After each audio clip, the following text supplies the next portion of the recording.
बाहर बारिश हो रही है और खेतों की मेड़ पर शायद कुछ चमक रहा है। आज हम एक ऐसी ही कहानी की गहराइयों में उतरेंगे। ये कहानी छोटी है, महज 6-7 पन्नों की, लेकिन इसका जहर आज भी उतना ही ताज़ा महसूस होता है। हम बात कर रहे हैं मशहूर लेखक कमलेश्वर की कहानी सांप की, जो 1954 में लिखी गई थी। और इस कहानी के जरिए हम ये समझने की कोशिश करेंगे कि कैसे अंधविश्वास, पिता पुत्र के रिश्ते का तनाव और मन का डर, ये सब मिलकर एक जानलेवा जहर बना सकते हैं। बिल्कुल। तो चलिए इसे परत दर परत खोलते हैं। कहानी हमें ले जाती है उत्तर प्रदेश के एक गांव में। जी। बरसात का मौसम है, खेत पानी से लबालब भरे हुए हैं और हमारे सामने 2 मुख्य किरदार हैं। एक है मुंशी रामदीन, करीब 50 साल का किसान, जिसकी पत्नी गुजर चुकी है, और दूसरा है उसका इकलौता बेटा बुद्धू, 17-18 साल का नौजवान। जी। यहाँ पर जो माहौल है ना, वो भी अपने आप में एक किरदार है।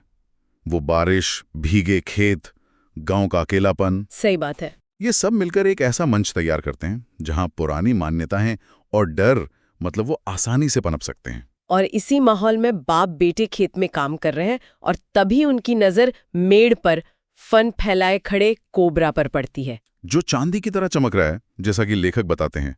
हाँ, और बुद्धू उसे देखकर डर जाता है, जो कि स्वाभाविक है। कोई भी डरेगा। लेकिन उसका पिता रामदीन, वो हंसता है। यह हैरान करने वाली बात है। वो कहता है, डर मत, ये नाग देवता है, हमारे खेत की रक्षा करता है, जो इसे मारता है उसका घर उजड़ जाता है। और यहीं से कहानी का जो मुख्य संघर्ष है वो शुरू होता है।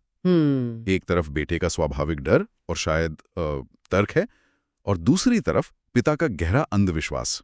एक ही सांप को 2 पीढ़ियां 2 अलग-अलग नजरियों से देख रही हैं। बिल्कुल। एक के लिए वो सिर्फ एक खतरनाक जानवर है, दूसरे के लिए वो एक देवता है। और ये संघर्ष रात में और गहरा हो जाता है। जी। जब बारिश और तेज हो जाती है। बाप बेटे अपनी झोपड़ी में सो रहे हैं और हवा के लिए दरवाजा खुला है। आधी रात को बुद्धू की नींद खुलती है। उसे महसूस होता है कि कोई उसके बहुत करीब सांस ले रहा है।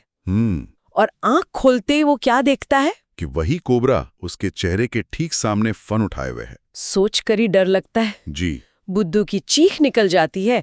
रामदीन लालटेन जलाता है और सांप दीवार के सहारे बाहर निकल जाता है। लेकिन सुबह जो होता है वो ज्यादा चौंकाने वाला है। हाँ, रामदीन का गुस्सा। उसका गुस्सा देखने लायक है। वो बुद्धू को डांटता है, कहता है कि तेरी चीख से नाग देवता नाराज हो गए होंगे। मतलब उसे इस बात की चिंता नहीं कि बेटे की जान जा सकती थी। नहीं, उसे चिंता है कि अब इस साल फसल नहीं होगी। यहाँ डर सांप के काटने का नहीं है, बल्कि देवता के नाराज होने का है। रामदीन की हर सोच वो उसके अंधविश्वास से तय हो रही है। बिल्कुल। और यहाँ से कहानी और भी दिलचस्प हो जाती है। अगले दिन खेत में बुद्धू को फिर वही सांप दिखाई देता है। लेकिन इस बार बुद्धू डरता नहीं। वो एक डंडा उठाता है और एक ही वार में सांप को मार डालता है। ये देखकर रामदीन का चेहरा पीला पड़ जाता है।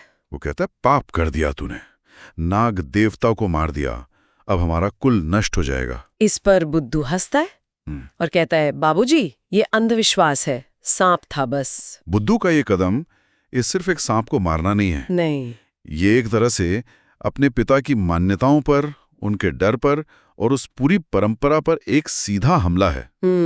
वो एक झटके में उस विश्वास को खत्म कर देना चाहता है जिससे वो घुटन महसूस कर रहा है। लेकिन उसी रात भयंकर तूफान आता है। झोपड़ी की छत उड़ जाती है। और रामदीन के लिए ये सबूत है।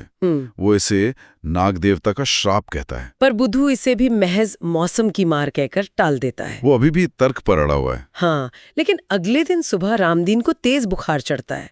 उसके शरीर में जलन होने लगती है और दोनों पैर काले पड़ने शुरू हो जाते हैं। गांव का वैद्य देखकर कहता है कि ये सांप का जहर लगता है, पर शरीर पर कहीं भी काटने का निशान नहीं मिलता। और ये कहानी का एक बहुत जरूरी सवाल है कि ये कैसे मुमकिन है? क्या ये वाकई कोई श्राप है, या फिर रामदीन के मन का डर और विश्वास इतना शक्तिशाली हो गया कि उसका शरीर उसी डर से जहर बना रहा है? हाँ, इसे साइकोसोमैटिक कह सकते हैं, जहां मन की बीमारी तन पर असर दिखाने लगती है। अच्छा। उसका विश्वास ही उसे मार रहा है। रामदीन तड़प तड़प कर मर जाता है। उसका शरीर कमर तक काला पड़ चुका है, जैसे किसी जहरीले सांप ने डसा हो, पर निशान कहीं नहीं है। और जब गांव वाले अंतिम संस्कार के लिए लाश ले जा रहे होते हैं, बुद्धू झोपड़ी में अकेला बैठा है। शायद सोच रहा है कि तर्क जीत गया। शायद, लेकिन तभी उसे अपने बाएं पैर में जलन महसूस होती है।